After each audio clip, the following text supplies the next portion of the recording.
Assalamualaikum warahmatullahi wabarakatuh.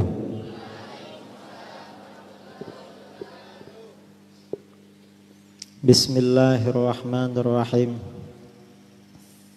Alhamdulillahi rabbil alamin. Lahul hamdu wa lahul fadlu wa lahul ni'matu wa lahul thana'ul hasan. Asyhadu an la ilaha illallah wahdahu la syarika lah. Wa asyhadu anna sayyidana Muhammadan abduhu wa rasuluh. Allahumma salli ala sayyidina Muhammadin al-fatih lima ughliq wal khatim lima sabaq nasiril haqqi bil haqq wal hadi ila siratikal mustaqim wa ala alihi wa sahbihi haqqa qadrihi miqdarihi al-azim. Amma ba'du. Para alim, para kiai yang saya muliakan dan saya hormati, para habaib, pengasuh pondok pesantren Darul Hidayah, Buya Kiai Haji Soni Parsono, juga sahabat saya Habib Idrus Assegaf dari Pengging Boyolali ya. Dan kiai-kiai Jamuro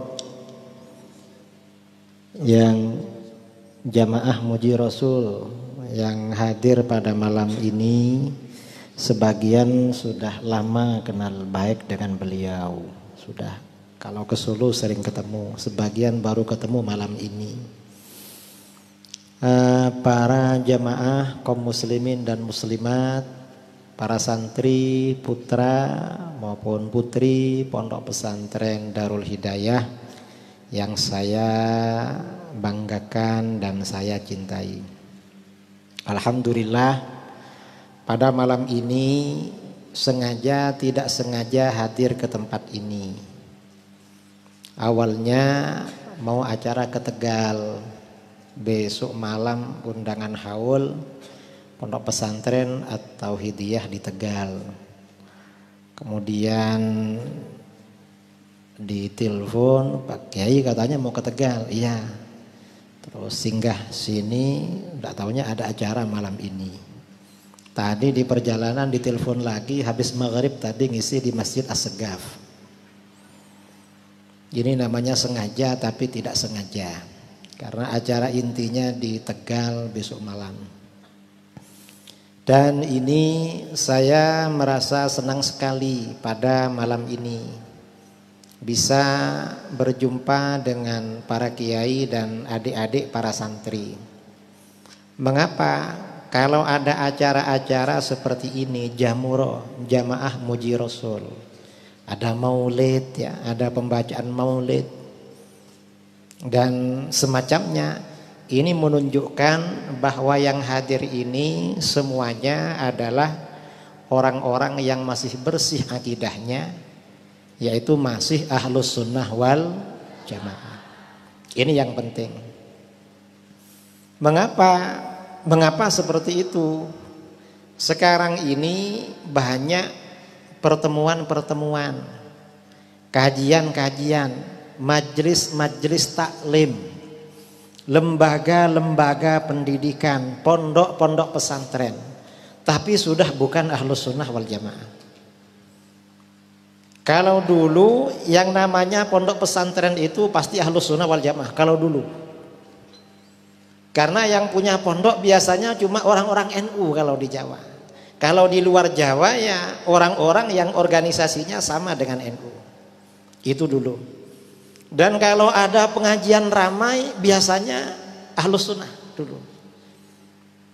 Sekarang enggak pasti. Yang Wahabi bikin pondok. Bukan cuma NU sekarang pondok. Muhammadiyah bikin pondok juga. MTA punya pondok? Hah? Punya ya? MTA punya pondok. Kemudian Syiah punya pondok juga. Sampai yang liberal, orang liberal tuh punya pondok juga. Semuanya bikin sekarang ini. Dan yang Aneh, orang-orang di luar Ahlus Sunnah, bukan NU, bukan Aswaja, nama pondoknya itu lebih hebat dari kita. Kalau pondok-pondoknya Aswaja di mana-mana, Darul Hidayah, Bidayatul Mubtadi'in, Miftahul Ulum, kemudian ada Darut Tauhid, Tauhidiyah, Darussalam, macam-macam. Yang Wahabi ini di mana-mana kalau bikin lembaga sering dikasih nama Imam Syafi'i. Saya jalan-jalan mulai dari Aceh sampai Papua. Cuma sekarang ini karena virus corona akhirnya gak begitu jauh, cuma nyampe Solo dan Tegal. Jadi dekat-dekat, biasanya sudah ke mana-mana. Pondok yang namanya Imam Syafi'i rata-rata punya Wahabi. Namanya Imam Syafi'i, tapi yang punya Wahabi. Dan isinya, pelajarannya, kurikulumnya agak suka dengan Imam Syafi'i. Pernah ada orang ya datang ke rumah saya yang punya lembaga Imam Syafi'i di daerah timur. Saya tanya, kenapa lembaga sampean dikasih nama Imam Syafi'i? Kan sampean enggak ikut Imam Syafi'i. Ini Kiai, kita ini kagum dengan Imam Syafi'i katanya. Makanya dikasih nama Imam Syafi'i. Ya tapi itu menipu namanya. Loh, kok gitu Kiai? Imam Syafi'i ini sudah menjadi merek. Sudah menjadi nama mazhab. Orang itu kalau dengar namanya Imam Syafi'i, oh berarti ini mazhabnya Syafi'i. Ada orang, mengapa anaknya dikasih nama Imam Syafi'i? Oh berarti ini keluarganya pengikut dan pecinta Imam Syafi'i. Ini sudah menjadi nama mazhab. Kalau cuma alasannya karena kagum pada Imam Syafi'i, ini sama saja kamu ini jualan sate babi tapi dikasih nama sate kambing. Lo ditanya, ini kok sate kambing? Kan yang dijual babi. Nanti jawab, kita ini kagum sama kambing. Akhirnya diem. Ini mereka. Jadi mereka ini nama pondoknya dikasih nama Imam Syafi'i, orangnya benci pada Imam Syafi'i. Kita ini yang jelas-jelas Syafi'i, ya baca maulid, baca ini. Pondoknya gak dikasih nama Imam Syafi'i. Mengapa? Terlalu tinggi bagi kita itu. Imam Syafi'i ini luar biasa. Kita ini masih sudah berapa generasi dari beliau kepada kita. Ini kan sangat jauh. Ini mereka. Banyak lembaga-lembaga namanya Imam Syafi'i, tapi ajarannya tidak suka pada Imam Syafi'i. Ini lembaga-lembaga sekarang yang ada di Indonesia. Karenanya hati-hati ya. Kalau punya saudara, punya keluarga, masuk ke lembaga-lembaga namanya Imam Syafi'i. Lihat. Apa benar itu pengikut Imam Syafi'i atau cuma namanya saja? Kalau cuma namanya saja yang diambil, itu namanya propaganda. Artinya ngakali, sama dengan bohong. Karenanya saya acara di sini nih senang sekali, apalagi banyak para kiai yang memang aktif di Jam'iyah Muji Rasul. Jam'iyah sholawat. Ini berarti benar-benar Ahlus Sunnah wal Jamaah. Dan sekarang ini pondok-pondok pesantren yang menyebarkan, membela Ahlus Sunnah wal Jamaah harus terus kita dukung. Pokoknya Ahlus Sunnah wal Jamaah kita dukung. Mengapa? Paling enggak ya untuk menghadapi pondok-pondok yang di luar Ahlus Sunnah. Saya gak cocok dengan ustadz itu, kiai itu gini-gini. Lebih biar kamu gak cocok daripada orang masuk ke pondoknya MTA. Kan bagus masuk ke sini. Bagaimanapun di sini masih sholawatan.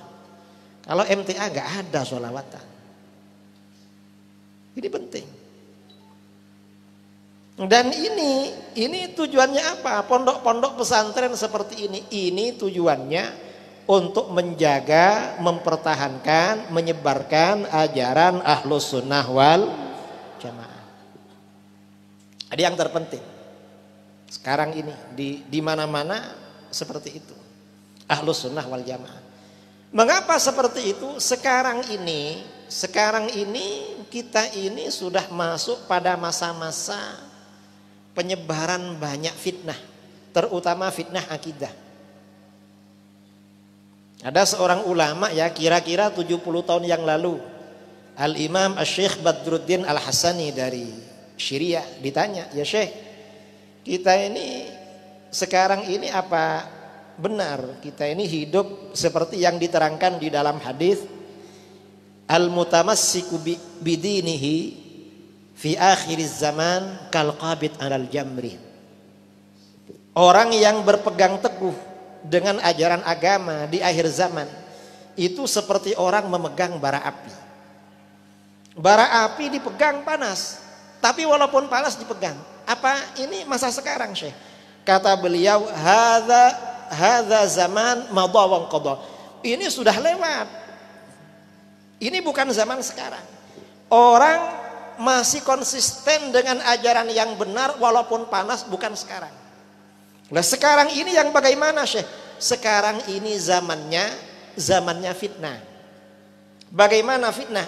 Dalam hadis, dalam kitab-kitab hadis ya, hadis sahih riwayat Muslim dari Abu Hurairah radhiyallahu an, Rasulullah sallallahu alaihi wasallam bersabda, "Satakunu fitanun kaqita'il lailil muzlim." Akan banyak muncul fitnah-fitnah. Fitnah itu artinya godaan. Fitnah itu artinya cobaan. Fitnah itu artinya ujian. Itu fitnah namanya. Yang dimaksud fitnah ini bukan fitnah dalam bahasa Indonesia. Kalau fitnah bahasa Indonesia, orang gak melakukan dibilang melakukan, wah saya kena fitnah. Bukan itu maksudnya. Yang dimaksud fitnah ini artinya ujian, di mana dengan ujian ini orang bisa berubah. Apakah berubah akhlaknya, berubah akidahnya, berubah ibadahnya, berubah perilakunya, ini namanya fitnah. Fitnah. Nah, fitnah-fitnah ini kaqita'il lailil muzlim. Fitnah ini bagaikan potongan-potongan malam yang gelap. Kok diumpamakan potongan-potongan malam yang gelap? Malam ini kalau gelapnya berpotong-potong, terdiri dari potongan-potongan, orang bingung. Ini terang apa gelap?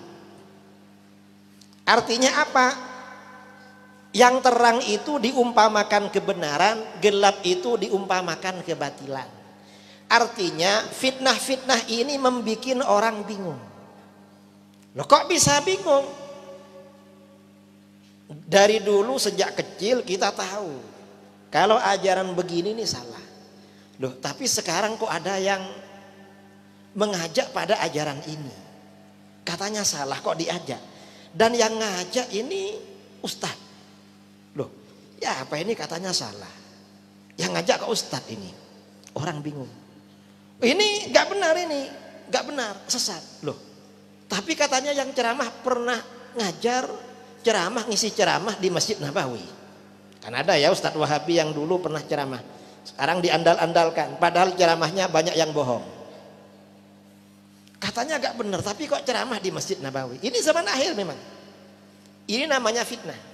Nah, akibat fitnah-fitnah seperti ini, kadang fitnah ini yang menyampaikan dipanggil kiai. Katanya agak benar, tapi kok dipanggil kiai ini. Katanya ini fitnah, gak benar, tapi ini anaknya kiai. Katanya ini gak benar, tapi yang menyampaikan kok Habib. Ya macam-macam lah, namanya zaman fitnah. Nah, akibat dari fitnah-fitnah ini apa? Di dalam hadis itu dikatakan yumsir rajulu mu'minan wa yusbihu kafiran. Sore-sore orang itu masih beriman, akidahnya benar, besok paginya sudah kafir. Artinya apa? Manusia cepat berubah karena gak tahan dengan fitnah. Wa yusbihu mu'minan wa yumsi kafiran.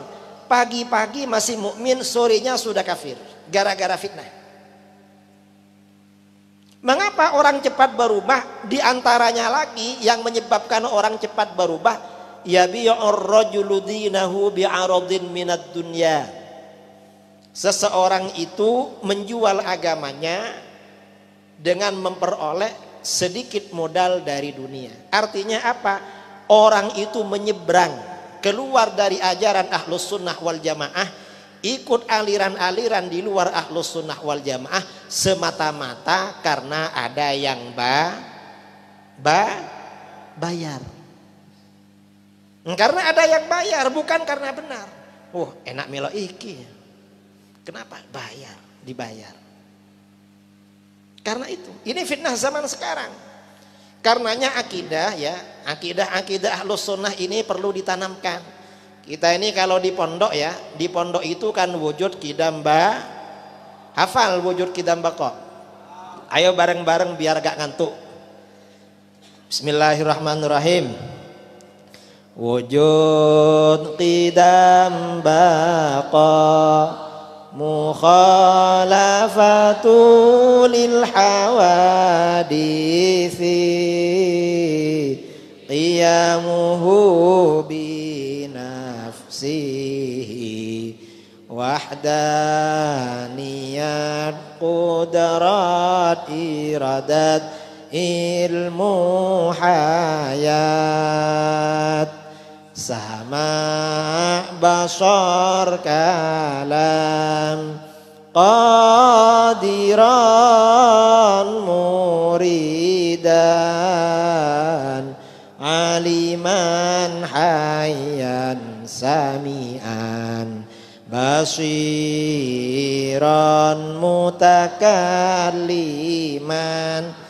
Ini disebut dengan sifat 20. Nah, mengapa para ulama ini menyusun konsep sifat 20? Sifat 20 ini sebenarnya ada di Al-Quran, hadis semua. Cuma yang merangkai seperti itu ini para ulama Asy'ariyah Maturidiyah. Mengapa dibikin 20? Ini tujuannya untuk menjaga akidah umat. Dijaga dari apa? Agar hatinya dilindungi, terjaga dari ajaran-ajaran kufur. Agar hatinya dijaga dari ajaran kufur. Lah kok begitu? Sekarang ya coba sifat 20 diperhatikan sambil ditulis, atau nanti setelah selesai ditulis. Ditulis sambil diperhatikan gak apa-apa. Apa tujuan para ulama membangun konsep sifat 20? Dulu ketika saya di pondok Sidogiri itu lama. Tidak lama sih sebenarnya. Mengapa? Syekh Abdul Qadir Jilani itu mondok mulai berusia 18 tahun. Berangkat dari rumahnya di Jilan di Iran, pergi ke Baghdad umur 18 tahun. Berhenti mondok umur berapa? Berhenti umur 50 tahun. Baru menikah. Berarti berapa tahun? 32 tahun. Saya di pondok itu 18. Makanya kamu ini tidak usah terburu-buru. Pokoknya sampai selesai, kiainya, ustadznya, semuanya ilmunya sudah habis, pindah nanti. Pindah kemana gitu. Habiskan dulu, baru pindah. Terutama yang laki-laki. Kalau yang perempuan ya dilamar sama ustadznya ya langsung sudah. Langsung ngaji sama ustadznya. Karena ustadznya sebagian belum kawin ini. Ada yang belum kawin ustadznya? Banyak. Ya, 11. Ya berdoalah pada Allah, mudah-mudahan ustadznya dituntun hatinya oleh Allah untuk dapat yang sholihah. Jadi lama mondok itu ya. Nah, saya ketika di pondok dulu sampai mengajar tidak pernah timbul pertanyaan, dan tidak ada yang bertanya mengapa sifat wajib bagi Allah itu 20. Gak ada. Setelah pulang dari pondok malah ditanya. Ada yang tanya ya kawan-kawan sesama alumni pondok, ada kawan-kawan yang masih di pondok tanya ke saya, Ustadz, apa?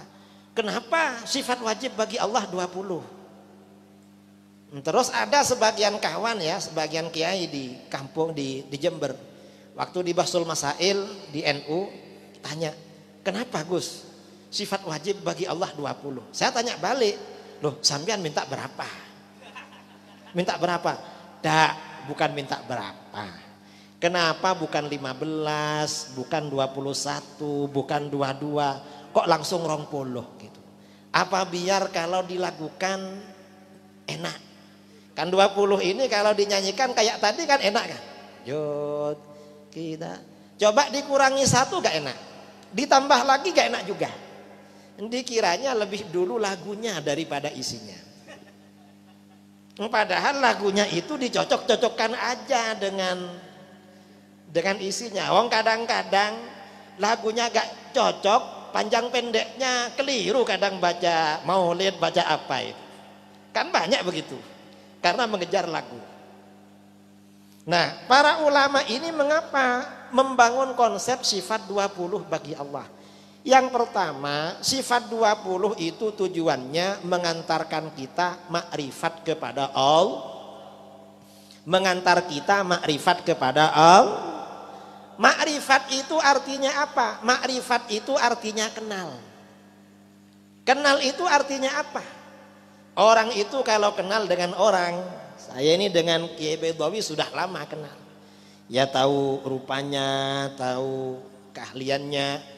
Beliau itu ahli buat syair-syair berbahasa Arab, terus ahli kaligrafi, ahli apalah. Atau misalnya ini Habib Idrus, ini keahliannya apa, terus anaknya berapa, istrinya berapa katanya Habib, soalnya anak-anak. Yang di Boyolali masih 1. Oke. Itu namanya kenal. Nah, kita ini makrifat kepada Allah hukumnya wajib. Sementara di dunia kita gak bisa melihat Allah. Maka bagaimana makrifat kepada Allah melalui sifat-sifatnya. Dan itu adalah sifat 20. Jadi sifat 20 mengantarkan kita makrifat kepada Allah. Ini yang pertama. Yang kedua, tujuan sifat 20 yang kedua, ini juga merespon penyimpangan-penyimpangan kelompok-kelompok di luar Ahlus Sunnah wal Jamaah yang berkaitan dengan sifat Allah. Karena kelompok-kelompok di luar Ahlus Sunnah, apakah itu Mu'tazilah, apakah itu Syiah, apakah itu Wahabi, apakah itu Hizbut Tahrir, apalagi PKI, ya menyimpang tentang sifat-sifat Allah. Nah, sifat 20 ini menjaga kita agar gak menyimpang. Ini yang kedua. Yang ketiga, mengapa kok 20? Kok tidak lebih? Misalnya 25 atau 30. Sifat 20 ini kata para ulama batas kemampuan akal manusia dalam makrifat kepada Allah. Lebih dari 20 akal manusia gak mampu. Mampunya 20. Kita ini jangankan makrifat kepada Allah, pengetahuan kita tentang orang yang dekat dengan kita kadang terbatas, tidak full, gak sepenuhnya. Saya ini kalau keluar daerah ya, saya ini kalau ke Solo biasanya ya ke sini dari dulu, sejak beberapa tahun kalau ke sini, kalau ke Solo biasanya ke sini. Ada sebagian daerah, tidak saya sebutkan daerahnya. Takut ini nanti viral, nanti keluarganya tahu. Di sebagian daerah, enggak Beb, bukan Boyolali. Tenang saja, tak rahasiakan. Nah, saya ini setiap ke daerah itu biasanya bermalam di rumah beliau. Dan ini di luar negeri, bukan dalam negeri. Entah negeri mana. Kalau ke hotel gak boleh. Dan beliau di kamarnya fasilitasnya lengkap. Memang mirip hotel bintang 4 lah, lengkap. Kalau ke hotel dijemput ke rumahnya. Setelah bertahun-tahun ke sana, saya itu kan sering dijapri kan orang tanya hukum. Biasanya kalau pas pegang HP mau tidur buka HP, orang tanya hukum saya jawab, tak tinggal tidur. Kadang kalau pertanyaan itu banyak dibuka semua, habis itu lupa mau jawab. Jadi saya jawab. Ada nomor HP itu sering tanya, saya jawab. Lama-lama setelah beberapa lama, berbulan-bulan pertanyaannya, Pak Kiai, kalau ada suami tidak adil pada istrinya, itu hukumnya gimana Kiai? Oh, kamu perempuan ya? Iya Kiai. Kamu istri muda? Betul katanya. Kamu di mana? Saya daerah sini Kiai. Oh. Siapa suami kamu? Ya adalah Kiai. Suami saya juga ustadz katanya. Kenal saya? Pasti kenal sama Pak Kiai. Ustadz ini. Tak, bukan Solo. Daerah lain. Lama-lama setelah dapat kira-kira 2 tahun, saya gak mau jawab pertanyaan kamu. Kenapa Kiai? Saya penasaran suami kamu tuh yang mana. Nah, akhirnya dia memberitahu ciri-ciri istrinya. Istrinya gini Kiai. Loh, kalau istrinya yang itu berarti kan Ustadz Fulan yang saya sering bermalam di rumahnya. Betul Kiai. Ya Allah, saya ini sudah bertahun-tahun bermalam di rumah ini gak tahu kalau kawin lagi. Artinya apa? Pengetahuan kita tentang orang yang dekat dengan kita itu terbatas. Terbatas. Padahal orang dekat dengan kita. Apalagi pengetahuan kita tentang sifat-sifat Allah terbatas. Kita ini mampunya cuma 20. Lebih 20 gak mampu. Itu yang ketiga. Yang keempat, sifat 20 ini juga menjawab terhadap soal-soal yang mendasar tentang Allah. Orang ini kalau berkenalan dengan orang, siapa namanya? Dari mana asalnya? Tinggal di mana sekarang? Umur berapa sekarang? Berapa anaknya? Kerja, kan begitu kalau kenalan dengan orang. Sifat 20 itu juga begitu. Kita ini sehari semalam beribadah kepada Allah.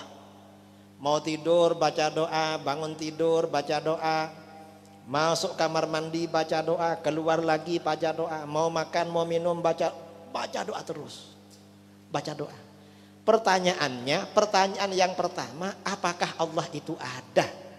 Jawabannya adalah sifat wujud. Ya, jelas ada. Allah itu wajibul wujud. Karena Allah itu wajib adanya, maka kebalikan dari sifat wujud, yaitu adam, tidak ada, mustahil bagi Allah. Diterangkan dalil-dalil sifat wujud oleh para ulama. Dan ini penting, para asatid yang ada di sini, anak-anak ini perlu diperkuat dalil-dalil wujudnya Allah. Mengapa? Kalau anak-anak ini dalil-dalil wujudnya Allah tidak kuat, Al-Hidayah ini masih belum ada perguruan tingginya. Mudah-mudahan nanti punya perguruan tinggi. Amin Allahumma. Khawatir nanti ada habis dari sini kuliah ke UIN. Entah di Jogja atau di Semarang atau di Jakarta, di mana, sampai di perguruan tinggi nanti ada dosennya yang liberal, dosennya yang terpengaruh PKI komunis, membuat keraguan-raguan wujudnya Allah, akhirnya ragu-ragu wujudnya Allah. Na'udzubillah min dzalik. Ini penting, karenanya dalil wujudnya Allah itu perlu diperkuat.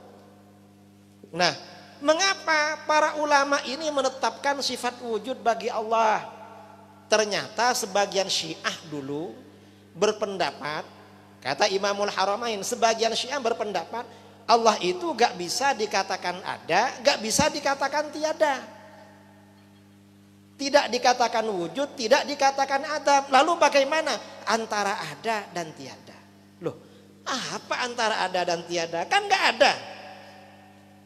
Kamu misalnya dijanjikan hadiah, kamu kalau bisa jawab soalan-soalan ini tak kasih hadiah yang hebat.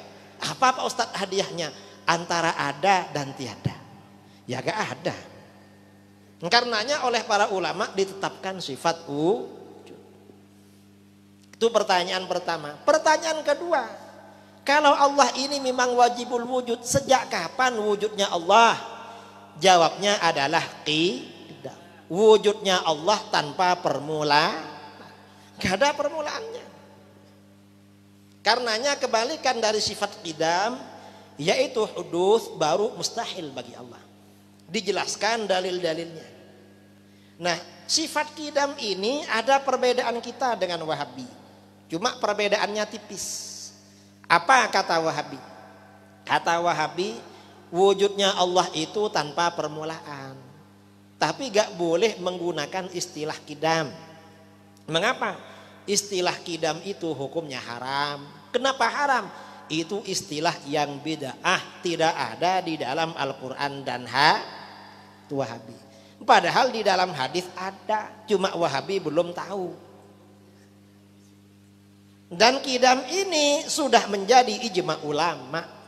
Hatta pendahulu-pendahulu Wahabi, Syekh Ibnu Taimiyah, Ibnu Qayyim al-Jauziyah menggunakan istilah qidam. Cuma Wahabi mengharamkan. Ini kita.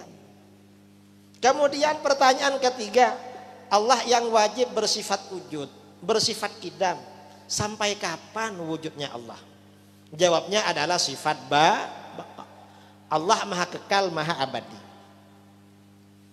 Karena Allah maha kekal, maha abadi, kebalikan dari baqa yaitu fana, rusak, sirna, binasa, mustahil bagi Allah. Diterangkan dalil-dalilnya. Ini pertanyaan ketiga. Ya nanti dalil-dalilnya biar para asatid yang menjelaskan. Saya ini hanya mencontohkanlah ajaran yang kufur sekarang yang berbeda dengan sifat 20 itu. Pertanyaan keempat, Allah yang wujud, qidam, baqa, seperti apa? Orang itu kalau ditawarkan sesuatu, misalnya ingin beli mobil, oh ada mobil di sana. Pasti tanya seperti apa mobilnya. Kalau pedagang biasanya bagus. Di sana ada yang bagus. Pokoknya dibilang bagus dulu lah. Apapun ya dibilang. Anak laki-laki sudah lama di pondok didatangi sama mamanya. Le, kamu gak mau tunangan? Ma, saya sudah lama nunggu ini. Mama ini kok baru tanya. Mestinya dulu tanya. Pasti tanya sudah ada calon mah buat saya. Sudah ada. Pasti pertanyaannya seperti apa mah? Kamu ini pasti didapatkan yang cantik, cuma agak gemuk. Karena kamu kurus, biar imbang. Kalau sama-sama kurus kurang imbang. Ini namanya kan begitu. Nah kalau ada pertanyaan, Allah itu wajib bersifat wujud, qidam, baqa. Seperti apa Allah? Jawabnya adalah mukhalafatu. Allah itu wajib berbeda dengan apapun perkara yang baru. Nah, mengapa Allah wajib berbeda dengan perkara baru? Kalau Allah itu sama dengan perkara baru, berarti Allah juga baru. Mengapa? Setiap sesuatu pasti memiliki hukum yang sama dengan apa yang serupa itu. Sedangkan Allah wajib bersifat qidam, wujudnya tanpa permulaan. Berarti Allah berbeda dengan apapun perkara yang baru. Ini mukhalafatul hawadits. Di dalam Al-Quran Allah berfirman, laisa kamitslihi walam yakul lahu kufuwan. Tidak ada sesuatu apapun yang serupa dengan Allah. Karena tidak ada sesuatu apapun yang serupa dengan Allah, maka kata para ulama, kullu ma khatara bibalik, kata ulama salaf, kullu ma khatara bibalik fallahu laisa kadzalik. Setiap sesuatu yang terlintas dalam pikiran kamu, Allah gak sama dengan itu. Kamu membayangkan Allah kayak gini, gak sama. Gak sama. Mengapa? Karena apapun yang terlintas dalam pikiran, hayalan manusia, itu tidak akan keluar dari apa yang pernah dia lihat. Dan semua yang pernah dia lihat itu perkara baru. Walaupun yang dihayalkan itu tidak ada di alam nyata, tapi gak akan keluar dari apa yang pernah dia lihat. Dan semua yang dia lihat adalah perkara baru. Ini contoh ya, manusia bangsa kita ini dulu, saya masih kecil masih ingat, bangsa kita dulu menggambarkan makhluk Allah yang namanya buraq. Saya masih kecil, di rumah-rumah dulu ada gambarnya buraq. Terutama kalau Isra Mi'raj banyak yang jualan, ini buraq gambar. Buraq itu gambarnya apa? Gambarnya kuda putih. Kuda putih ada sayapnya. Kuda putih ada sayapnya, kemudian kepalanya kepala apa? Kepalanya perempuan cantik. Wajahnya perempuan cantik, lalu di kepalanya ada mahkotanya. Saya itu keliling sampai Eropa. Saya ini pernah ke Eropa, pernah ke Mesir. Cari kuda kayak itu gak nemu, gak jumpa. Kalau di Indonesia dari Aceh sampai Papua, kalau ada kuda kayak itu mau beli. Kalau murah, kalau mahal enggak. Mengapa? Kuda tapi wajahnya wanita cantik. Kan enak kalau ceramah kemana-mana gak ngantuk. Kalau ngantuk di jalan tinggal lihat kudanya. Gak ada. Kuda kayak itu gak ada. Tapi walaupun kuda seperti itu gak ada, bagian-bagiannya ada di dunia. Ya kuda, badannya kuda kayak itu. Sayapnya ya tinggal kita cocok-cocokkan. Kita ini pilih sayapnya ayam, apa sayapnya bebek, apa sayapnya burung. Kalau burung apa kita ini pilih burung merpati, apa burung hantu, atau burung apa. Tinggal pilih. Lalu kepalanya kepala perempuan, tinggal pilih. Kita ini cari yang Jawa, yang wanita model Jawa kira-kira begini. Apa yang Amoy Cina kira-kira begini. Apa yang Negro ya kira-kira begini. Suka-sukalah. Terus mahkotanya pesan ke tukang pandai besi. Nah ini artinya apa? Apapun yang dibayangkan oleh manusia gak akan keluar dari apa yang pernah dia lihat. Dan Allah gak sama dengan itu. Ini ajaran Ahlus Sunnah wal. Kalau Wahabi beda. Apa kata Wahabi? Wahabi itu mukhalafatu lil hawadisi, berbeda dengan perkara yang baru tapi tak begitu berbeda. Mengapa? Ada mirip-miripnya. Saya sering ceramah begini, Wahabi gak menolak karena di kitabnya ada. Apa kata Wahabi? Wahabi itu, kata Wahabi, Tuhan itu mirip seorang laki-laki yang masih muda dan belum berjenggot, tingginya kira-kira 30 meter, lebarnya ke samping 3,5 meter. Ini kata Wahabi. Dan akidah ini mirip akidahnya Yahudi. Apa kata Yahudi? Tuhan itu seperti seorang laki-laki yang sudah tua, rambut dan jenggotnya putih semua, tingginya 30 meter, lebarnya 3,5 meter. Bedanya beda usia. Tuhannya Yahudi lebih tua daripada Tuhannya Wahabi. Jadi kakak adik. Karena kakak adik lama-lama normal hubungannya. Makanya normalisasi. Ya karena kakak adik. Lah seperti ini gak boleh seperti ini. Ini namanya tashbih. Menyerupakan Allah dengan makhluk. Dan tajsim menjasmanikan Allah. Kata Imam Syafi'i, al-mujassimu kafir. Orang yang menjasmanikan Allah sebenarnya adalah orang kafir. Karena tidak makrifat kepada Allah. Ajarannya ajaran kafir. Ini ajaran kufur. Wahabi itu jangan dikira. Wahabi ini kalau cuma gak mau tahlil, gak mau maulid, salah gitu aja. Tapi kalau sudah gak mau tawassul, gak mau tabarruk, gak mau istighatsah, sesat.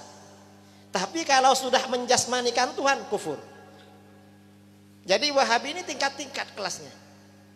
Kalau masih baru Wahabi, gak mau tahlil, gak mau ini, salah jalan, gagal faham. Tapi kalau sudah ajaran-ajaran yang dalilnya tambah kuat, sesat. Kalau ajaran-ajaran kelas berat, kufur. Ini bahaya. Makanya para ulama ini membuat konsep sifat 20. Ini contoh ya, contoh. Kita gak mengkafirkan Wahabi. Bukan berarti orang Wahabi yang ada di Solo kafir semua, enggak. Karena kita gak pernah dengar mereka bilang begitu, walaupun di kitabnya ada. Itu namanya kafir muayyan. Kalau kafir muayyan gak boleh sebelum mereka terang-terangan di depan kita. Tapi kalau secara mutlak ajarannya begitu. Ini pertanyaan keberapa? Keempat. Pertanyaan kelima, Allah yang wujud qidam baqa mukhalafatul lil hawaditsi, alamatnya di mana? Kita ini kalau kenalan dengan orang pasti tanya, anak-anak pondok akrab dengan kawannya, pulangan mau ke rumahnya pasti tanya, rumah kamu di mana? Loh kenapa? Nanti main-main deh. Biasanya kan begitu. Tuhan ditanya alamatnya di mana? Jawabnya adalah qiyamuhu binafsi. Allah itu berdiri pada zatnya sendiri. Maksudnya apa? La yahtaju ila mahallin wala mukhassisin. Allah itu tidak membutuhkan tempat dan tidak membutuhkan orang yang mengatur, menentukan atau menciptakan. Mengapa tidak butuh? Yang namanya butuh itu bukan sifatnya khalik, tetapi sifatnya Kalau kita butuh tempat dan tempatnya perlu nyaman, nggak boleh panas, perlu ada kipas-kipasnya. Kalau agak panas-panas kayak yang di depan ngantuk-ngantuk, yang jauh dari kipas ngantuk biasanya. Kalau Tuhan nggak butuh, ini namanya ajaran Ahlus Sunnah wal. Kalau Wahabi beda. Wahabi ditanya, di mana alamat Tuhan? Loh, kamu belum tahu. Memangnya kamu sudah tahu? Ya wajib tahu. Di mana? Di Arasy. Wah, jauh banget ya. Loh kenapa? Kalau kita perlu gimana? Loh gak perlu khawatir. Mengapa? Setiap sepertiga malam terakhir, jam 2 malam, Tuhan itu turun dari Arasy ke langit pertama di dunia. Loh, ngapain turun? Ya untuk mendengar doa kamu. Makanya jam 2 bangun, doa pada Tuhan. Wahabi ditanya, lah terus memangnya kalau gak turun Tuhan gak dengar? Gak jawab dia. Mengapa? Karena kalau jawab Tuhan gak dengar, kufur. Kalau jawab Tuhan dengar, walaupun gak turun dengar, takut ditanya lagi. Loh, kalau dari Arasy dengar ngapain turun? Bingung Wahabi. Nanti ditanya lagi, itu turun pukul 2 ikut waktu daerah mana? Karena waktu ini kalau waktu Indonesia dibagi 3. Kalau waktu istiwa malah tambah dekat jaraknya. Jam 2 di Solo dengan jam 2 di Surabaya ini selisih beberapa menit. 10 menit ya. Surabaya sini. Terus jam itu jam 2 ikut daerah mana? Nanti Wahabi jawab, ya turun sesuai daerah masing-masing. Lah terus kalau turun terus lalu naiknya kapan? Gak bisa jawab lagi. Ini ajaran Wahabi. Dan Wahabi ini ya yang mengatakan Tuhan ada di Arasy, kata dia orang yang tidak beriktikad Tuhan tinggal di Arasy itu adalah kafir. Kita ini dikafirkan gara-gara qiyamuhu binafsi. Kalau Ahlus Sunnah gak mengkafirkan Wahabi. Wahabi yang beriktikad Allah tinggal di Arasy tidak kafir. Tapi bagaimana? Tetapi itu hukumnya dosa besar karena sesat dan menyesat. Mengapa? Karena itu bukan alamat Tuhan. Itu adalah alamat palsu. Ini Wahabi. Dan Wahabi sekarang ini beriktikad Tuhan itu bertempat. Coba lihat ya, saya ini debat dengan Wahabi sejak 2 bulan. Kata Wahabi, Tuhan ini bertempat dan tempatnya bukan makhluk. Loh, kalau Tuhan bertempat, tempatnya bukan makhluk, jelas kufur, kafir, murtad. Mengapa? Berarti menurut dia ada selain Allah bukan makhluk Allah, yaitu tempat Allah. Kalau orang berkeyakinan ada selain Allah bukan makhluk Allah, itu kafir namanya. Ini Wahabi. Bahaya seperti ini. Kafir tidak terasa. Ya ini kelompok-kelompok yang bilang sunnah, bid'ah. Ini. Karenanya sifat 20 ini perlu diajarkan. Diajarkan terutama di pondok-pondok, di madrasah-madrasah di ini pengaruh dari Wahabi. Wahabi ini kalau cuma ngajak orang tidak tahlil masih ringan. Mengapa? Karena gak sesat. Gak sesat. Orang gak tahlil gak dosa kok. Orang gak tahlil, gak maulid gak dosa. Tapi kalau sudah berkeyakinan Tuhan itu bertempat dan tempatnya bukan makhluk, ini bahaya, ini keluar dari Islam. Ini bahayanya Wahabi. Nah ini fitnah-fitnah seperti ini termasuk fitnah yang diwanti-wanti, diingatkan oleh baginda Rasulullah SAW. Ini baru Wahabi. Ini luar biasa ini, karenanya bahaya. Kita ini perlu ya, di adik sifat 20 ini perlu diterangkan dan harus bisa mempraktekkan perdebatan cara menjaga. Sekarang ini orang Wahabi ada di mana-mana. Betul, ada di mana-mana apa enggak? Di dekat Al-Hidayah ada enggak Wahabi? Ada. Di Boyolali ada, Beb? Banyak. Banyak. Dan mereka ini orang-orang di luar Ahlus Sunnah oleh guru-guru mereka diajari cara berdebat. Cuma cara berdebat dengan orang awam. Nah adik-adik yang belajar di pondok ini harus tahu cara mempertahankan. Ibaratnya begini, kita ini sekarang belajar silat juga sambil berantem. Praktek. Mengapa? Karena musuh begitu. Ini untuk menjaga akidah umat. Ini perlu dipelajari sungguh-sungguh. Akidah Ahlus Sunnah wal Jamaah. Ini baru Wahabi. Belum lagi ajaran-ajaran yang lain yang sama-sama mengajak pada kekufuran. Liberal. Liberal ini ya banyak, rata-rata ajaran liberal ini mengajak kekufuran. Liberal ini di mana-mana, di Wahabi yang liberal ada. Di Muhammadiyah yang liberal ada. Di NU tambah banyak lagi. Di mana-mana, dan ini PR bagi kita. Mengapa liberal ini bukan cuma keluar dari Ahlus Sunnah wal Jamaah, tapi rata-rata ajaran liberal ini memang sudah keluar dari Islam. Bukan keluar dari NU, ajaran liberal itu.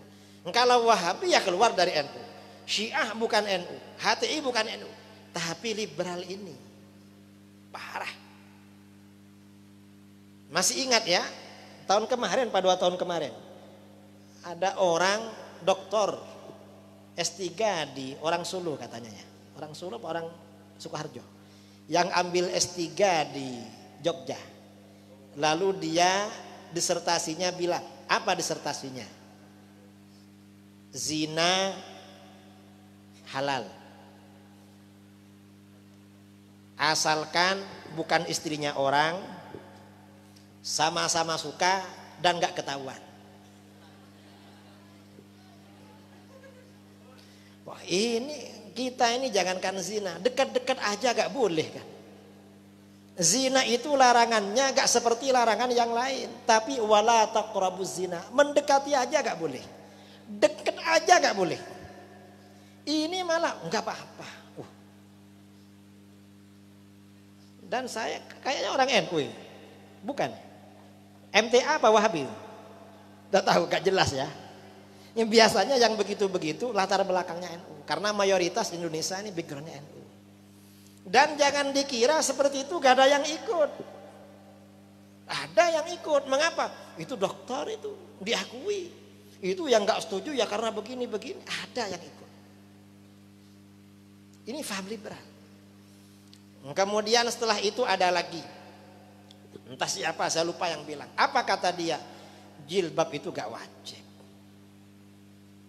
Jadi satunya bilang zina gak apa-apa, satunya nanti bilang jilbab tidak wajib. Terus satunya lagi bilang aurat itu tergantung. Ya apa? Kalau di dalam rumah celana pendek ini tidak apa-apa. Kalau keluar tergantung adat. Kalau adat di situ orang perempuan pakai kaos pendek berarti kaos pendek. Pakai kaos pendek sudah menutupi aurat. Kalau di pantai pakai bikini itu termasuk menutupi aurat. Ada yang begitu, orang liberal. Dan itu orangnya bisa baca kitab. Pernah mondok orangnya. Al-Azhar. Enggak tahu mondok di mana itu, enggak tahu ya. Azhar itu bukan mondok, sekolah itu. Ajaran-ajaran seperti ini banyak. Dan ini karena yang menyampaikan seperti itu, yang menyampaikan ajaran-ajaran tadi, doktor, kadang tokoh agama, tokoh organisasi, tokoh partai politik. Ada juga tokoh partai politik dan dia juga dipanggil kiai. Apa kata dia? Semua agama itu sama dan semua agama akan mengantarkan pemeluknya masuk surga. Itu partai dan itu orang NU. Di strukturan. Ini bukan hanya keluar dari NU, tapi ini sudah keluar dari Islam. Kita ini kalau ceramah begini takut sebenarnya. Mengapa? Nanti dibilang radikal, dibilang garis lurus, dibilang sudah merasa masuk surga, ya macam-macam. Padahal memang salah. Kalau seandainya salah satu dari tadi misalnya berzina halal, keluarga kita yang kena, gimana kira-kira perasaan? Ini yang perlu kita jaga. Fitnah-fitnah seperti ini. Karenanya di pondok-pondok seperti pondok pesantren Darul Hidayah, juga pondoknya para masyaikh, para kiai yang ada di sini punya banyak pondok di rumahnya masing-masing. Ini perlu ditanamkan akidah yang benar. Mengapa? Karena akidah yang tidak benar itu sekarang penyebarannya luar biasa. Dan itu memang di dalam hadis itu diterangkan di bagian belakang itu ya. Mengapa terjadi seperti itu? Seseorang itu ada yang bayar. Dan itu bayarannya besar. Ini akidah-akidah yang rusak. Karenanya perlu kita jaga. Anak-anak kita, santri-santri kita, jamaah-jamaah kita benar-benar kita jaga. Kalau anak-anak kita, tetangga kita, jamaah kita suka mencari ceramah, mencari jawaban secara online ya, di YouTube, kita arahkan. Kalau itu yang ceramah jangan didengar. Kalau didengar nanti kamu kena syubhat, tanyakan pada para kiai. Harus seperti itu. Kenapa zamannya seperti itu sekarang? Kalau akidah sifat 20 ini gak diajarkan, faham-faham yang menyimpang, yang kufur itu merajalela. Dan orang gak tahu itu. Ini bahaya. Dan ini kewajiban para kiai, para ulama, para masyayikh untuk menjaga akidah Kita ini alhamdulillah di Solo ini walaupun basisnya PDIP, kan basis PDIP, iya, masih ada Jamuro, ada ini. Kita bersyukurlah, mudah-mudahan Jamuro ini tambah ramai jamaahnya. Amin Allahumma. Dan mudah-mudahan kiai-kiai yang ada di Jamuro ini diberi kekuatan oleh Allah, kekuatan zahir dan batin. Kemudian juga oleh Allah ya diberi pertolongan. Pondok pesantren Darul Hidayah ini oleh Allah juga ditolong oleh Allah. Amin Allahumma. Tambah ramai. Amin Allahumma. Santri-santrinya menjadi orang yang soleh dan solihah. Nanti kalau yang laki-laki punya istri yang solihah, yang perempuan suaminya yang soleh. Amin Allahumma. Kemudian yang terakhir ya, nasihat saya bagi adik-adik, anak-anak para santri di pondok itu, pertama yang rajin belajar. Rajin belajar itu artinya apa? Selama belum tidur usahakan kitabnya, pelajarannya dibaca. Selama belum tidur, kalau gak ngantuk jangan tidur, baca terus. Pokoknya selama belum ngantuk jangan tidur. Mengapa? Karena itu manhajnya para ulama kita, guru-guru kita, para ulama Ahlus Sunnah wal Jamaah. Gak ada yang nakal belajarnya. Yang nakal itu Wahabi. Kalau nakal belajar berarti Wahabi. Kalau Ahlus Sunnah harus rajin belajar. Imam Nawawi, kamu kalau belajar Fathul Qorib, belajar kitab apa? Sering dengar namanya Imam Nawawi. Imam Nawawi itu sejak belajar gak pernah merebahkan badan, gak pernah sampai wafat, gak pernah rebah. Kerjanya ngaji, habis ngaji belajar, lalu ngarang kitab siang malam. Oleh muridnya Imam Badruddin Ibnu Jamaah ditanya, ya Imam, kaifa naumuk? Guru, gimana guru caranya tidur? Guru usianya masih muda tapi karangannya banyak.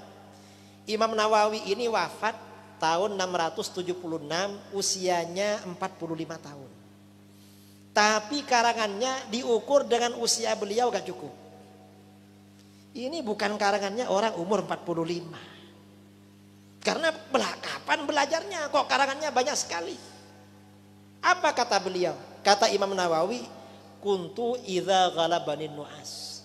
Saya ini kalau sudah gak tahan ngantuk, sudah sangat ngantuk, asnattu dhahri ilal kutub lahzatan. Aku sandarkan punggung ini pada buku-buku kitab-kitab sekitarku. Cuma nyandar ke kitabnya sebentar. Tsumman tabahtu, habis itu bangun lagi. Ini namanya ulama ahlus sunnah wal. Tapi kamu udah usah begitu. Wah, kalau begitu wis saya gak mau tidur, akhirnya paginya gak sekolah.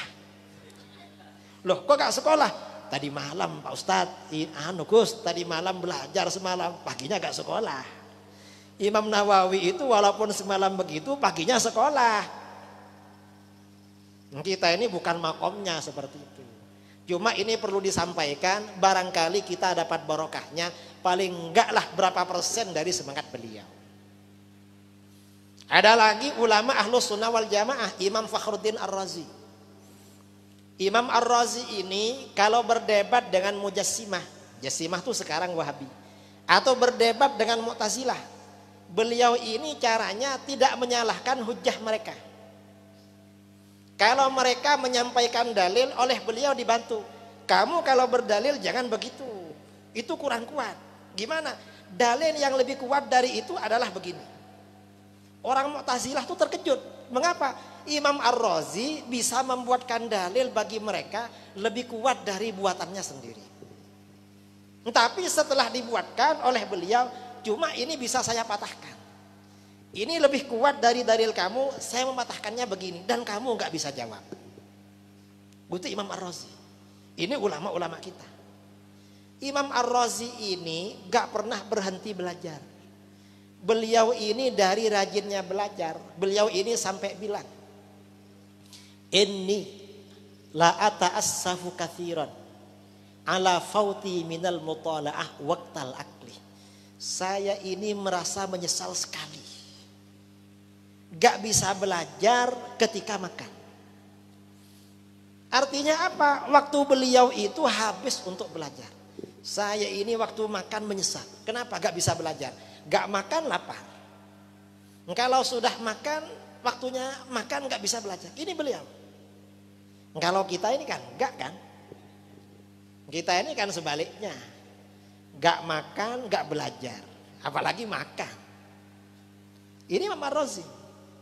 Mengapa? Kata beliau, fa'innal waqta waz zaman aziz. Karena waktu bagi pelajar itu mahal sekali harganya. Karenanya jangan sampai ditinggalkan. Belajar yang rajin. Insya Allah belajar ini ibadah yang paling tinggi pahalanya. Saya ketika di pondok di Sidogiri, pesan guru-guru saya di Sidogiri, santri saya di Sidogiri tirakatnya 2. Apa? Yang pertama sholat berjamaah, yang kedua rajin belajar. Kalau orang ini di pondok rajin belajar, karena belajar ini kata Imam Syafi'i. Imam Syafi'i berkata, thalabul ilmi, kata beliau, afdalu min sholatin nafilah. Belajar ilmu 1 jam, kata Imam Syafi'i, pahalanya lebih besar daripada sholat sunnah 1 malam, mulai isya sampai subuh. Ada orang sholat sunat mulai isya sampai subuh, satunya belajar 1 jam, pahalanya lebih besar yang 1 jam. Ini maksudnya bukan berarti, oh kalau begitu Pak Kiai belajar cukup 1 jam. Mengapa? Kan lebih besar daripada sholat 1 malam. Enggak begitu, maksudnya yang banyak belajar. Kalau belajarnya ini banyak, karena pahalanya besar, maka nanti setelah lulus, insya Allah derajatnya tinggi. Amin Allahumma. Ini pesan yang pertama, rajin belajar. Terus yang kedua, orang belajar itu perlu punya cita-cita yang tinggi. Mengapa? Orang yang sukses dan berhasil itu biasanya karena cita-citanya tinggi. Misalnya ingin jadi ulama besar, ingin menjadi penceramah yang kemana-mana, ingin bangun pondok pesantren, atau ingin menjadi pengusaha biar pondok nanti bangunannya agak macet-macet, ini kayaknya sudah lama gak dikerjakan ini. Hah? Lanjut terus. Nah, biar nanti butuh apa, harus punya cita-cita yang tinggi. Mengapa? Orang yang sukses itu rata-rata yang cita-citanya tinggi. Ini ada cerita terakhir ya, ini cerita terakhir. Ada cerita pada masa sahabat, pada masa ulama salaf dulu, masa sahabat, ada 4 remaja. Remaja ini berarti masih pelajar kayak gini. Ada 4 remaja duduk-duduk di depan Ka'bah. Yang 3 orang ini kakak beradik, yang 1 orang ini sahabat karib mereka. Ketika sedang duduk, salah seorang dari mereka ada yang bilang, ada yang nyeletuk, liyadhkur kullu wahidin minna ma yatamanna. Coba masing-masing kita mengutarakan apa cita-citanya. Ayo, kita ini cita-citanya apa? Lalu kakak yang tertua dari 3 bersaudara, namanya Abdullah bin Zubair. Abdullah ini bilang, saya bercita-cita menjadi khalifah yang menguasai Hijaz, Mekah, Madinah, Taif dan Irak. Mekah, Madinah, Taif, Irak. Saya jadi khalifah harus tunduk pada saya. Ini kata Abdullah bin Zubair. Begitu Abdullah bin Zubair bilang begitu, kawannya yang bernama Abdul Malik bin Marwan, kata Abdul Malik, kalau saya agak ingin jadi itu. Jadi apa? Saya bercita-cita menjadi khalifah menguasai seluruh negara Islam. Seluruh negara Islam saya kuasai. Ini kata Abdul Malik bin Marwan. Lalu adiknya Abdullah yang bernama Urwah bin Zubair, kata Urwah, saya bercita-cita menjadi ulama besar. Para pelajar nanti belajar pada saya. Ini kata Urwah. Lalu kakaknya Urwah, adiknya Abdullah yang satunya, Mus'ab bin Zubair. Kata Mus'ab, cita-cita saya ada 2. Apa? Yang pertama, saya menjadi gubernur di Irak. Irak ini sepertinya lahannya basah. Saya jadi gubernur di situ. Itu yang pertama. Terus yang kedua, saya punya istri 2 orang. Ini kata Mus'ab. Ditanya, kamu ada yang diincar? Iya. Yang saya inginkan jadi istri saya 2 orang. Siapa? Yang satunya Syarifah Sukainah bintil Husain, putrinya Sayyidina Husain. Itu harus jadi istri saya. Yang kedua adalah Aisyah binti Thalhah bin Ubaidillah. Aisyah ini masih remaja, orangnya cantik dan cerdas. Perempuan ini kalau cantik dan cerdas, biasanya laki-laki suka. Ini cantik cerdas ini. Kalau masih cuma cantik aja, gak begitu cerdas, apalagi gak naik kelas, kadang mikir-mikir, iki ayu cuma bodoh ini. Nanti kalau punya anak bodoh juga. Atau cerdas tapi kurang cantik, itulah cerdas, pintar, kurang ayu. Tapi kalau cantik cerdas biasanya sepakat. Wah, kalau itu sepakat, mutafak alaih itu. Aisyah binti Thalhah ini cerdas, cantik. Akhirnya waktu berjalan. Ini cita-cita.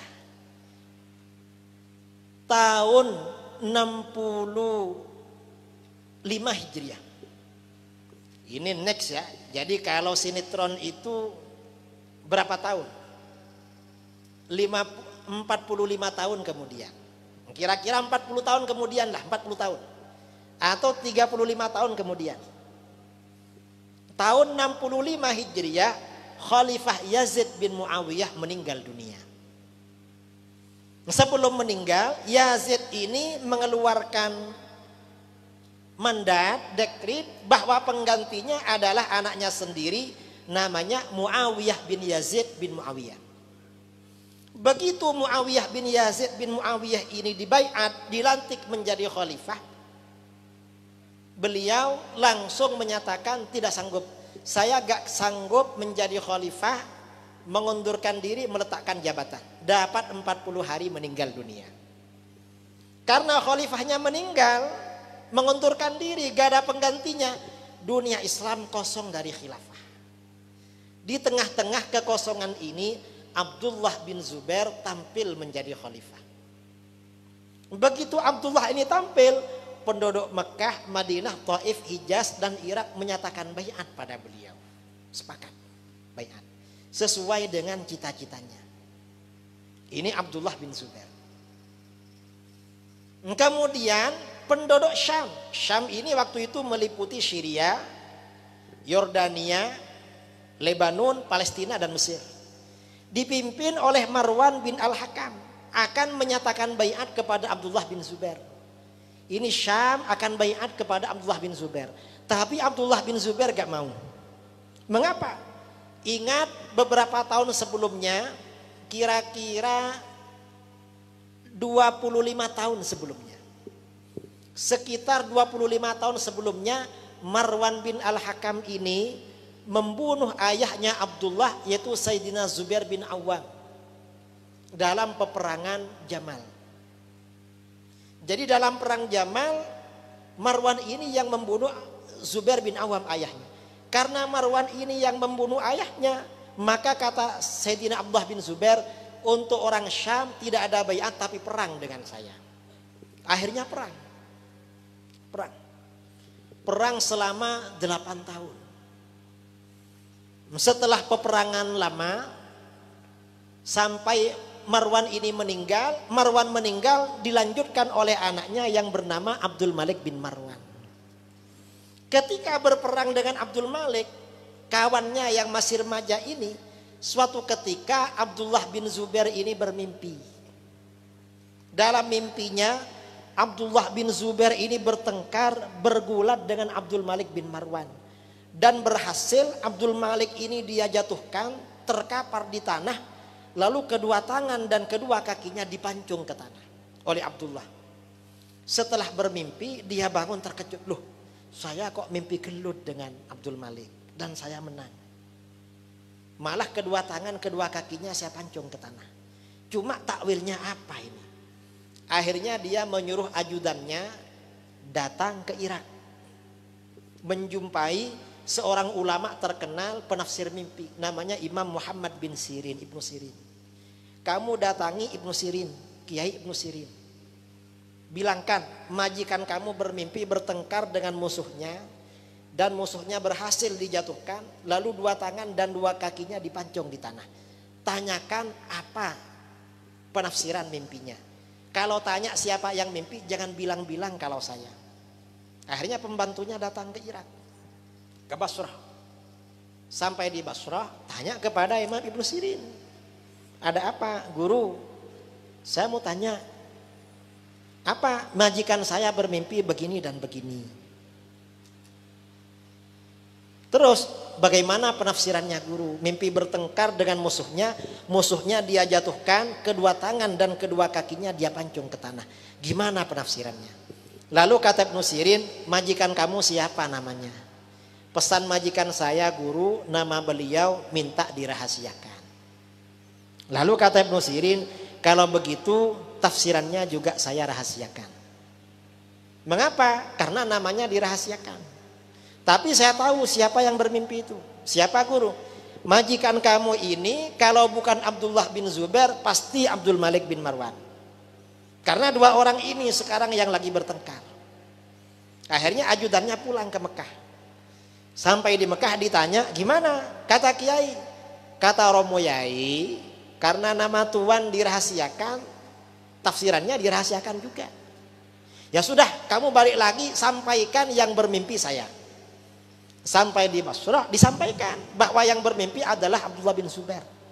Begitu disampaikan, apa kata Ibnu Sirin? Oh, kalau begitu majikan kamu akan kalah perang. Mengapa? Orang bertengkar di dalam mimpi, yang menang itu yang kalah di alam nyata. Yang kalah yang menang di alam nyata. Lah terus yang kedua tangan dan kedua kakinya dipancung di tanah. Berarti keempat anaknya Abdul Malik bin Marwan nanti juga menjadi khalifah. Tidak lama kemudian dari mimpi itu Abdullah bin Zubair kalah perang. Begitu Abdullah bin Zubair meninggal, Abdul Malik bin Marwan langsung dibaiat oleh umat Islam seluruh dunia. Seluruh negeri-negeri Islam menyatakan tunduk baiat pada beliau sesuai dengan apa yang ada di dalam mimpinya. di dalam cita-cita. Ini pentingnya cita-cita. Lalu adiknya Abdullah bin Zubair yang bernama Urwah. Urwah ini sejak remaja rajin belajar. Gak pulang-pulang dari rumah bibinya Siti Aisyah, istrinya Rasulullah SAW. Karena ibunya Urwah ini bernama Asma binti Abi Bakar As-Siddiq, kakaknya Siti Aisyah. Karenanya beliau masih keponakan. Jadi kalau hadisnya Aisyah, Urwah bin Zubair ini paling tahu. Karenanya setelah Aisyah wafat, lalu Urwah bin Zubair ini sudah menjadi ulama. Para pelajar dari mana-mana kalau ingin tahu hadisnya Aisyah datang kepada Urwah. Kalau orang cari Urwah biasanya ingin tanya hadisnya Aisyah. Karena rajin memang, rajin. Sehingga beliau menjadi salah satu ulama terbesar di kota Madinah. Ini Urwah. Lalu Mus'ab ini cita-citanya dua. Yang pertama menjadi gubernur di Irak. Begitu kakaknya Abdullah ini menjadi khalifah, langsung keluarkan SK, Mus'ab kamu berangkat ke Irak. Ada apa bang? Ini SK-nya kamu gubernur di sana. Langsung jadi gubernur karena kakaknya yang menjadi presiden. Kemudian Mus'ab ini begitu ngelamar Syarifah Sukainah bintil Husain langsung diterima. Mengapa? Beliau juga keturunan bangsawan. Zubair ini ibunya bernama Sofiyah binti Abdul Muttalib. Jadi Sayyidina Zubair ini dengan Sayyidina Ali masih misanan. Dengan Rasulullah masih misan. Karenanya begitu Mus'ab ini ngelamar Syarifah Sukainah langsung diterima. Habis itu Mus'ab ini ngelamar Siti Aisyah binti Tolhah yang terkenal cerdas dan cantik. Padahal jadi istri kedua. Diterima juga. Mengapa? Mus'ab ini terkenal ganteng. Di antara saudara yang paling ganteng yang Mus'ab ini. Orang ganteng ini kalau ngelamar harus diterima. Walaupun jadi nomor walaupun jadi nomor dua. Mengapa? Ganteng. Loh kamu nomor 2. Gak apa-apa ganteng kok. Diterima. Ini sesuai dengan cita-cita. Karenanya ini artinya apa? Orang itu menjadi orang sukses, menjadi orang berhasil, perlu ketika masih remaja itu punya cita-cita. Dan kalau punya cita-cita ditulis. Mengapa? Sebagian besar cita-cita yang ditulis itu berhasil. 80%, ini survei. Kata para ulama 80%. Jadi cita-citanya di almarinya atau apa, ingin menjadi dokter spesialis, ingin menjadi presiden, ingin menjadi wakil presiden, ingin menjadi gubernur. Kiai Ma'ruf ya, Kiai Ma'ruf ketua NU, tapi ya Rois Am NU jadi wakil presiden. Ya mungkin cita-citanya beliau, walaupun nggak punya partai politik, nggak jadi ketua parpol, jadi sungguh itu alumni pondok. Orang pondok itu gak perlu khawatir ingin jadi apa. Gus Dur itu orang pondok jadi presiden. Kiai Ma'ruf orang pondok jadi wakil presiden. Kalau orang pondok yang jadi kepala desa, yang jadi camat, yang jadi bupati itu banyak itu. Jadi mutin banyak. Apalagi jadi mutin itu. Insya Allah mutin itu anak pondok semua itu. Karenanya adik-adik yang ada di pondok ini perlu cita-cita yang tinggi. Jangan nanggung punya cita-cita. Insya Allah kalau cita-citanya tinggi, nanti akan menjadi orang yang menjadi orang yang amin Allahumma. Nah ini barangkali beberapa hal, walaupun sebentar sedikit yang perlu saya sampaikan. Ini ceramah cuma tidak sampai 1 jam.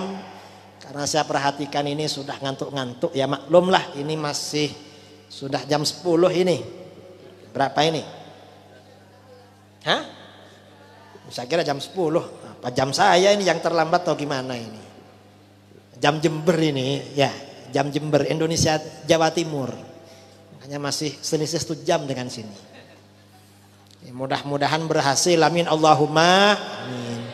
Nanti yang santri putra mudah-mudahan jadi orang sukses, dapat istri yang sholihah, yang cantik.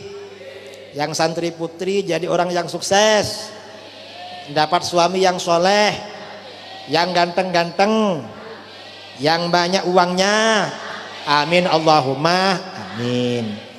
Ini ada tanya jawab, boten? Karena sudah malam, nggak perlu tanya jawab. Memang sengaja saya agak malam biar gak ada tanya jawab. Karena kalau ada tanya jawab nanti pertanyaannya kemana-mana, akhirnya jawabannya nyinggung orang. Padahal dari tadi sudah nyinggung orang. Enggak nyinggung, enggak nyebut orangnya kok. Karena sudah tahu semua itu. Mudah-mudahan bermanfaat. Dari saya kurang lebihnya mohon maaf yang sebesar-besarnya. Langsung doa. Mari kita baca doa bersama. Bismillahirrahmanirrahim. Alhamdulillahirabbil alamin hamdan yuwafi ni'amahu wa mazidah. Allahumma shalli wa sallim ala sayyidina Muhammadin miftahi bab rahmatillah adada ma fi ilmillah. Salatu wa salaman daimain bidawami mulkillah wa ala alihi wa sahbihi adada kulli dzarratin alf marrah. Allahumma atina fid dunya hasanatan wa fil akhirati hasanatan wa qina adzabannar. Rabbana hab lana min azwajina wa dhurriyyatina qurrata a'yunin waj'alna lil muttaqina imama. Allahumma anfa'na bima 'allamtana wa 'allimna ma yanfa'una warzuqna 'ilman yanfa'una wa zidna 'ilma. Alhamdulillahi ala kulli hal wa na'udzu billahi min hali ahli an-nar. Allahumma ahsin 'aqibatana fil umuri kulliha wa ajirna min khizyid dunya wa 'adzabil akhirah. Allahumma alif baina qulubina wa aslih dhata bainina wahdina subulas salam. ونجنا من الظلمات إلى النور وجنبنا الفواحش ما ظهر منها ما بطن. اللهم احفظنا في أسماعنا وأبصارنا وأزواجنا وذرياتنا واجعلنا شاكرين لنعمتك مثنين بها على قادرين لا تسمها علينا. اللهم قسم لنا من خشيتك ما يحول بيننا بين معصيتك ومن طاعتك ما تبلغنا به جنتك ومن اليقين ما تهون به علينا مصائب الدنيا. اللهم متعنا بأسماعنا وأبصارنا وقوتنا ما أحييتنا واجعله الوارث منا واجعل ثأرنا على من ظلمنا وانصرنا على من عادانا ولا تجعل مصيبتنا في ديننا ولا تجعل الدنيا أكبر همنا ولا مبلغ علمنا ولا تسلط علينا من لا يرحمنا. اللهم اكفنا بحلال حرامك واغنى فضلك عمن سواك. اللهم اغفر لنا ذنوبنا ولوالدينا مشايخنا معلمينا وأصحابنا وأحبابنا وذوي الحقوق علينا ولجميع المسلمين والمسلمات والمؤمنين والمؤمنات الأحياء والأموات. اللهم اجعل هذا المعهد معهد دار الهداية معهدا مباركا معمورا بالطلاب والتلاميذ الصادقين والصادقات والصالحين والصالحات. اللهم اجعل هذا المعهد منارا للإسلام ومنارا لأهل السنة والجماعة في هذه الديار. اللهم آمين يا رب العالمين بجاه النبي صلى الله عليه وسلم. سبحان ربك رب العزة ما يصفون وسلام على المرسلين الحمد لله. سر الفاتحة. أعوذ بالله من الشيطان الرجيم. بسم الله الرحمن الرحيم. الحمد لله رب العالمين الرحمن الرحيم مالك يوم الدين. إياك نعبد وإياك نستعين اهدنا الصراط المستقيم صراط الذين أنعمت عليهم غير المغضوب عليهم ولا الضالين والعفو منكم. السلام عليكم ورحمة الله وبركاته.